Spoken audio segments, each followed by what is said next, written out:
Boom! Whoa, was good with it? It's your boy Triple Cup Chuck, and I'm up. And TikTok, this is for entertainment purposes only.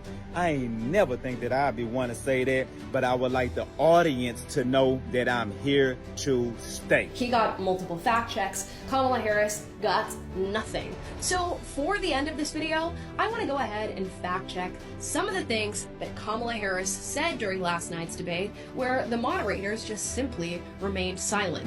Kamala Harris also said during last night's debate that she didn't want to take away anyone's guns. Then this business about taking everyone's guns away, Tim Walz and I are both gun owners. We're not taking anybody's guns away, so stop with the continuous lying about this stuff. But here's her talking about a gun buyback. What would you do about the millions of, specifically, assault weapons that are already in circulation? What do you do about those? Well, there are approximately 5 million, to your point, Craig. We have to have a buyback program, and I support a mandatory buyback program. It's got to be smart. We got to do it the right way. One, I'll tell you, when elected president, if the United States Congress continues to fail to have the courage to do something about this, I'm prepared to take executive action and put in place a ban on the importation of assault weapons into our country.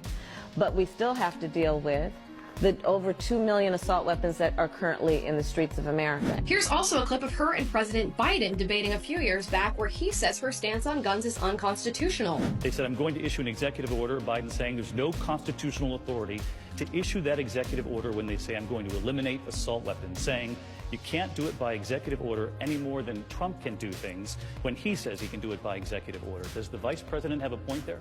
Some things you can, many things you can't. Let's let the senator answer. Well, I mean, I would just say, hey, Joe, instead of saying no, we can't, let's say yes, we can.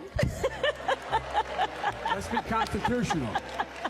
We got a constitution. And yes, we can. On the subject of Springfield, Ohio, Kamala Harris insinuated that Donald Trump was extreme for talking about the fact that illegal immigrants are taking up people's pets and eating them. But here's a resident from Springfield, Ohio, emphasizing the fact that this is happening. And I don't even want to, seem like I'm coming down on the immigrants, because it's the people that's bringing them down here, because wherever they're at, that's what they're used to, bro. They're in the park grabbing up ducks by their neck and cutting their head off and walking off with them and eating them. But here's Kamala Harris actually patting herself on the back for allowing hundreds of thousands of Haitian migrants through our southern border and granting them TPS, temporary protection status.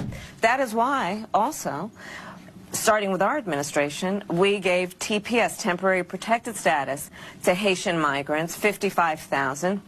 And then more recently, we extended temporary protected status to over 100,000 Haitian migrants for that very reason, that they need support, they need protection. And that's just a few fact checks. She also went off about Project 2025, which Trump was actually allowed to catch her on. January 6th, she spouted a bunch of lies. FBI crime data, she spouted a bunch of lies. And no fact check from David Muir or Lindsay Davis.